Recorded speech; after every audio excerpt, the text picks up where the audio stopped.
Assalamualaikum dan selamat malam kepada para pendengar semua.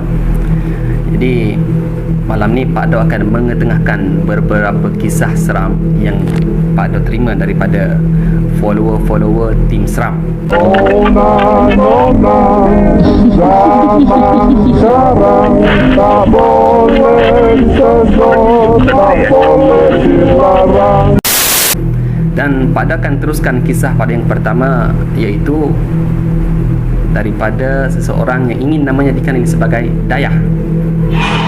Dan untuk pengetahuan semua, katanya di sini Pak Do tolong sampaikan kisah yang saya nak share ini kepada para pendengar semua.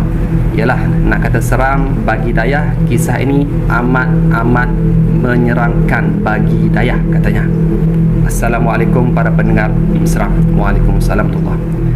Hari ini Pak Do, saya nak sampaikan sebuah kisah di mana saya lalui sendiri kisah ini di sebuah asrama yang saya diami. Dan kisah ini Pak Do mengisahkan tentang lembaga di sebalik pokok pisang. Untuk pengetahuan pendengar, kisah ini berlaku di sebuah asrama yang mana Pak Do tak akan bagi tahu secara terpencil di mana tempatnya. Okey.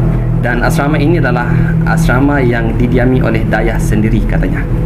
Sebelum itu, Dayah menceritakan bahawa beliau telah pun mendengar beberapa kisah yang aneh berlaku di asrama tersebut.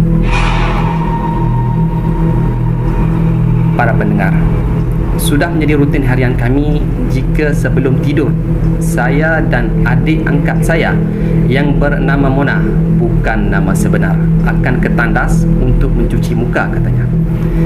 Nak dijadikan cerita, pada suatu malam Pak Do, sewaktu kami dalam perjalanan ke tandas, kami berborak dengan rancak seperti biasa. Banyak topik-topik yang ingin disembangkan berkaitan dengan gosip dan sebagainya katanya Dayah. Untuk pengetahuan semua, Mona ini adalah seorang yang periang orangnya dan banyak idea ketika bercakap.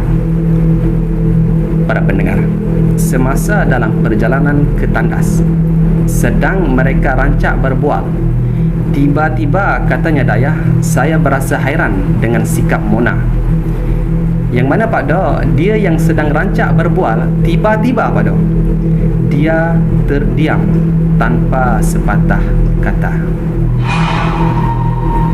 Pak Do, saya mula merasa ada sesuatu yang tidak kena. Ish, kenapa dengan Mona ni? Tadi elok dia nyembang dengan aku, katanya Dayah dalam hatinya. Para pendengar tim seram, saya cuba beranikan diri untuk bertanya kepada Mona. Mona, kenapa dengan kau ni? Tiba-tiba je kau diam.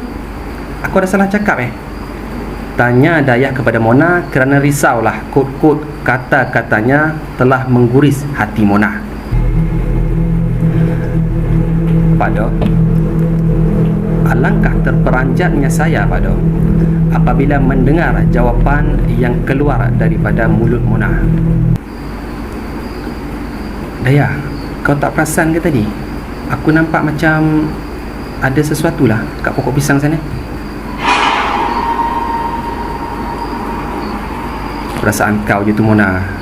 Tak ada apalah, perasaan je tu. Kau jangan takut, aku kan ada. Pak Do, saya cuba menenangkan Mona. Walhal dalam hati saya ni Pak Do juga merasa ada sesuatu yang sedang memerhatikan kami. Setibanya kami di tandas Pak Do, kami mula mencuci muka katanya. Para pendengar tim seram, semasa saya sedang mencuci muka, saya terperasan ada benda di pokok pisang yang sedang bergoyang katanya. Hal ini sehingga membuatkan Mona juga terkaku sama.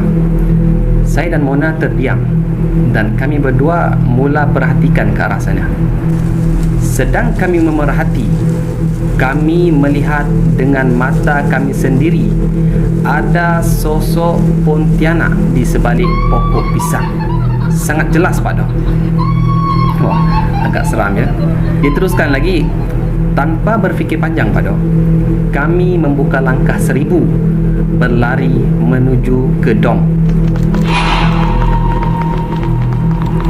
Pak Do, semasa kami sampai di dom, rakan-rakan kami yang lain terkejut melihat situasi kami yang panik, katanya.